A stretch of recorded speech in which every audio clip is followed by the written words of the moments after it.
Alright, so welcome back. Today I wanted to go over my Spirit of 76 set that I was given quite a while ago by a member of the club that I go to.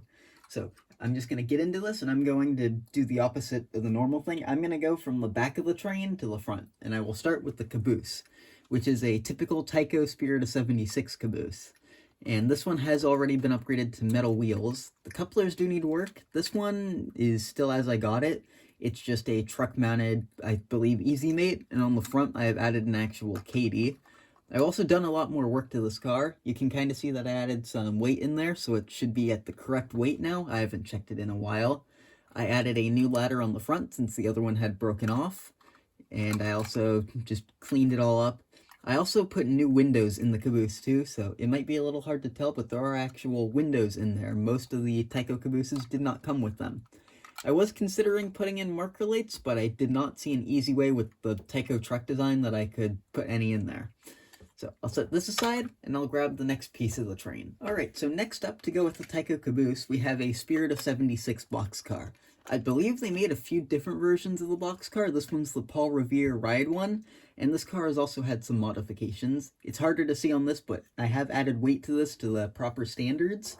And the wheels are also metal, which is the same for the passenger cars that I'll show you after this.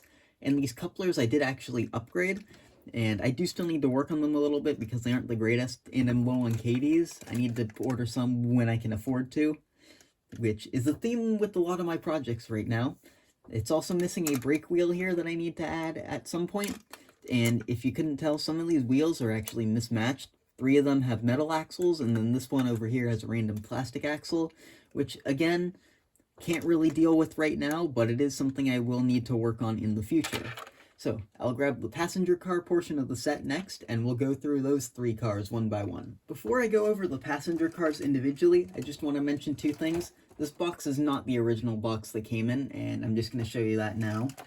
But yeah, it was a box I had, and it looked like it would be a perfect fit for these cars, so I stuck them in here. And this is also my second time filming this video. I filmed the first one a while ago and just wasn't happy with it. So hopefully this one's better and it'll be more up to my standards. So I'll be back in a second and we'll start going over these cars. Alright, so the next piece of the train is this business car, which I will say all of these business cars and other passenger cars, none of them I have really worked on to much of an extent. So I will cover that with each car. So these, at least this car, has matching metal wheels and whatnot.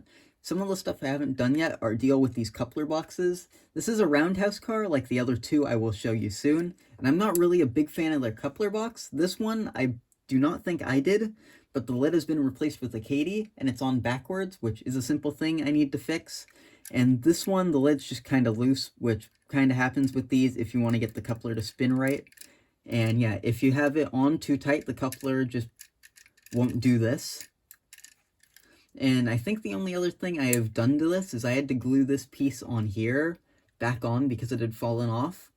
And yeah, it isn't perfect, but it does indeed work. This roof is also a little bit rough, and eventually I do want to add some weight and or an interior into this car. I don't know of anyone who makes interiors for these Roundhouse cars, but if I find some, I will probably buy them and just put them in this car and the rest of the set to enhance it. So I'll get this out of the way, and I will grab the next car. So next up we have a coach, which basically same story as the other car. I haven't touched it. Eventually, again, it will need weight or an interior, but yeah, I'll go over these kind of quickly. I won't rush it though. So these, they also still have matching metal wheels. The wheels on this car look awfully dirty though, so I will need to clean those up soon. I did not notice that. I'm also just noticing with all these cars that the roofs are all kind of rough. I think that's just like some sort of, I believe, like mold error or something. It's quite odd. But yeah, these coupler boxes, again, I don't like them. The lids don't stay as stationary as I would like them to. Hopefully I didn't just mess it up. There we go. And it's the same story on this side.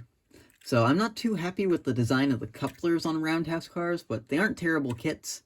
These handrails also need some attention in the future too, which I would like to get to, but for now, it's perfectly fine. And then lastly, we have a baggage car, which, again, same story. And yeah, I think these wheels are a completely different set because they've got plastic axles and they are definitely darker in terms of color. So I don't know if this car was done at the same time or not. There also looks to be quite a bit of oil around these screws, and these lids are, again, loose. Just a Roundhouse thing, apparently. And again, the roof of it's kind of messed up, but these handrails do look pretty good. This is a car that'll probably just need some weight, because I don't know what kind of interior you'd put in a baggage car. So, yeah, probably I'll add weight when I do it to the other 3 cars, 2 of them, just so I have the set all matching. And that should do it for the car portion of the set. So now I'll go over the locomotive. And now the engine. Some of you may think that this is going to be one of those Tyco Spirit of 76s or one of the interesting AHM models. I've owned both of those in the past, and this is not either of those. This is something much nicer. It's in a blue box currently, but this is an Athearn Genesis, an older run, DCC and Sound SD45 from the Santa Fe Bicentennial livery, which I'll just get this thing out of the box, and then I will return in a second. So this engine is a very interesting story. So when I got this, along with the rest of the set, this engine was in quite rough shape. It was incredibly filthy, and the handrails were a mess. I was told by the guy who gave it to me that this thing had plastic handrails that were all destroyed, and he got it in pretty rough shape. So he just threw on some old Athearn handrails that aren't actually these ones, and I'll get to that in a second. Yeah, they weren't actually just Genesis ones, they were thrown on unpainted Athearn ones. So what I've done with this thing is I took some other just blue box handrails that I had and modified them all to fit this model, and I painted them all up. This one on the back has a little bit of damage I need to touch up, but for the most part, it looks pretty good, I think.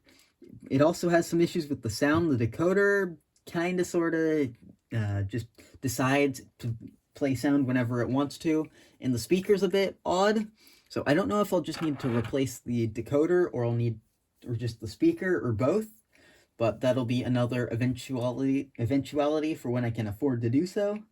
And yeah, this engine does have some black overspray on it. I don't know where it would have gotten that from, but it does kind of look weathered, and a lot of people that I've talked to think it's pretty good. It's also missing an AC box up here, so I'd like to get that fixed eventually. And another kind of neat feature about this is it's got some strobe lights on here. So this is a project engine for a future time, but it is a pretty decent engine. So before we get into a running session, I just want to talk a little bit more about this whole set. So I mentioned this in the Napa Valley Wine Train video, but this set was given to me by a former member of the club I go to, who recently, I believe back in September, passed away. He wanted all of his models to be distributed to members of the club who will use them, and not just have them sit around. So I figured it would be a good idea not to just have them be shown at the club museum, but also to share them for everyone on YouTube just to see and get to learn about their past a little bit. So that's why I'm making these videos, and that's how I ended up with all these models, as well as the wine train and some other free lots from a while ago. So with that out of the way, let's go take this thing to the club, which I actually did quite a while ago, and let's get a running session of these in.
thanks for watching, and I hope you enjoyed the overview of my Spirit of 76 set.